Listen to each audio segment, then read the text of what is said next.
Panniyankara toll പ്ലാസയിൽ April 1 മുതൽ നിരക്ക് വർധന.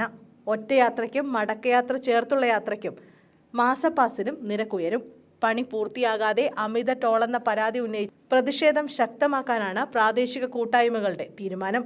ടോൾ തുകയുടെ 60% കുതിരാൻ തുരങ്കത്തിലൂടെ കടന്നുപോകാനാണ്. എന്നാൽ തുരങ്കത്തിന്റെ പണി പൂർത്തിയാക്കാതെ നിരക്കുയർത്തുന്നതിൽ പ്രതിഷേധം ശക്തമാണ്. ടോളിന് സമീപത്തെ പഞ്ചായത്തുകളിലെ യാത്രക്കാർക്ക് അനുവദിച്ചിട്ടുള്ള സൗജന്യവും ഉടൻ പിൻവലിച്ചേക്കുമെന്നാണ് വിവരം. സ്കൂൾ ബസ്സുകളും ടോൾ നൽകണമെന്ന് ഇതിനോടകം അറിയിച്ചിട്ടുണ്ട്. നേരത്തെ പ്രതിഷേധത്തെ തുടർന്ന് നിർത്തിവെച്ച നിരക്ക് വർധന കോടതി അനുമതിയോടെയാണ് വീണ്ടും നടപ്പാക്കുന്നത്.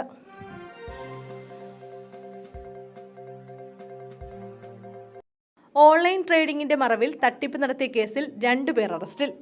വടകര സ്വദേശിയായ ഡോക്ടറിൽ നിന്ന് 2,18,00,000 രൂപ തട്ടിയെടുത്ത കേസിലാണ് മലപ്പുറം മേലാറ്റൂർ സ്വദേശികളായ മിൻഹാജ്, മുഹമ്മദ് ഫാഹിം എന്നിവർ പിടിയിലായത്.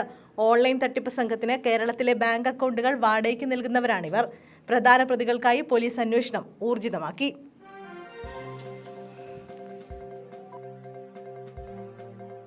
തൊഴിലുറപ്പ് പദ്ധതിയുടെ വേതനം കൂട്ടി. മഹാത്മാഗാന്ധി ദേശീയ ഗ്രാമീണ തൊഴിലുറപ്പ് പദ്ധതിയുടെ ദിവസക്കൂലി വർദ്ധിപ്പിച്ച് കേന്ദ്ര സർക്കാർ ഉത്തരവിട്ടു.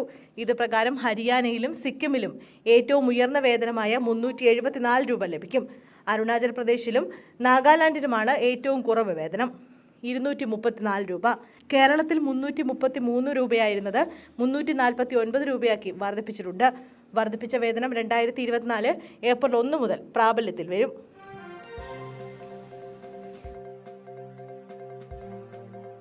പിതാവിനെ തൂങ്ങി മരിച്ച നിലയിൽ കണ്ടെത്തി.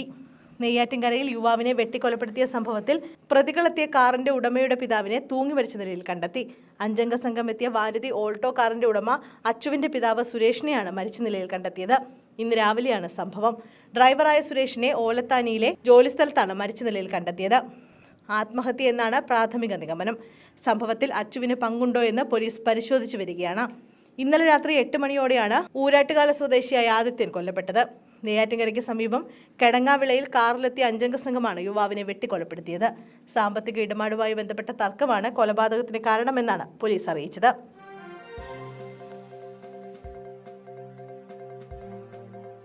ലോക്സഭാ തെരഞ്ഞെടുപ്പ് പ്രചാരണത്തിന് AI അവതാരിക ഇറക്കി CPM.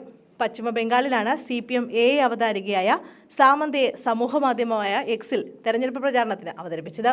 ബംഗാളി ഭാഷയിൽ അവതാരിക സാമന്ത ഹോളി ആശംസകൾ നേർന്നു. ഈ വർഷത്തെ ഹോളി സമ്മാനമാണ് JNU തെരഞ്ഞെടുപ്പ് വിജയമെന്നാണ് സാമന്തയുടെ വാക്കുകൾ. നിർമ്മിത ബുദ്ധി അവതാരികയായ സാമന്തയെ തെരഞ്ഞെടുപ്പ് പ്രചാരണ രംഗത്ത് ഇറക്കുമെന്ന് ജാദവ്പൂരിലെ ഇടതു സ്ഥാനാർത്ഥി ശ്രീജൻ ഭട്ടാചാര്യ വ്യക്തമാക്കി. സമൂഹത്തിന് ഹാനികരമാകാത്ത പുതിയ പരീക്ഷണങ്ങൾ നടത്താൻ ഞങ്ങൾ എപ്പോഴും തയ്യാറാണ് എന്നും ശ്രീജൻ പറഞ്ഞു. അതേസമയം CPMന്റെ AI നീക്കത്തെ BJP വിമർശിച്ചു.